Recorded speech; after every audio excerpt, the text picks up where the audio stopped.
History taking में patient की demographic detail यानी बायोडाटा पूछने की बहुत ज्यादा इंपॉर्टेंस है, क्योंकि आपने केस की प्रेजेंटेशन डेमोग्राफिक डिटेल से ही स्टार्ट करनी है और केस को समराइज करने में भी इसका बहुत इंपॉर्टेंट रोल है। अगर आपने डेमोग्राफिक डिटेल यानी बायोडाटा या फिर केस की प्रेजेंटेशन अच्छे से स्टार्ट की तो एग्जामिनर को एटलीस्ट ये आइडिया जरूर हो जाएगा कि ये बच्चा कुछ पढ़ के आया है और आपके पास होने के चांसेस बहुत ज्यादा बढ़ जाएंगे। Hi everyone, this is day 5 of mastering the history taking. Demographic detail में आपने पेशेंट से 7 चीजें लाजमी पूछनी है। पेशेंट का नेम, एज, जेंडर और सेक्स। ऑल्दो पाकिस्तान में हम ड्रेसिंग देख के ही इस बात का अंदाजा लगा लेते हैं, लेकिन अगर आप किसी फॉरेन कंट्री के एग्जाम में अपेयर होने का सोच रहे हैं तो वहां पर हमें ये भी पूछना होता है। इसके बाद आता है पेशेंट का मैरिटल स्टेटस, उसका एड्रेस, मोड ऑफ एडमिशन कि वो इमरजेंसी में आया था या फिर ओपीडी में चेक करवाने, और उसके बाद आता है date and time of admission. इन मेन हेडिंग्स के अलावा आपने गायनी या ऑब्स डिपार्टमेंट में पेशेंट की लास्ट मेंस्ट्रुअल पीरियड डेट यानी कि एलएमपी, ग्रेविडिटी, पैरिटी और एबॉर्शन वगैरह के बारे में भी जरूर पूछना है। अब ये तो कॉमन सेंस है कि आपने किस पेशेंट से कौन सा सवाल पूछना है और कौन सा सवाल नहीं पूछना।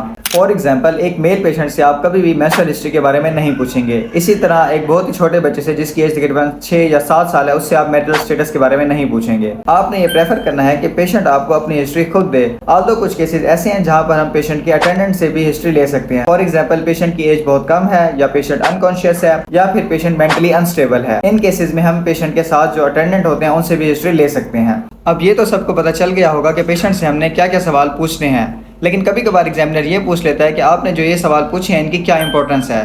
तो इनमें हर एक पॉइंट यानी नेम, एज वगैरह पूछने की एक स्पेसिफिक इंपॉर्टेंस है, वो हम इंशाल्लाह नेक्स्ट वीडियो में कवर करेंगे। तब तक के लिए अपना ख्याल रखें। अल्लाह हाफिज़।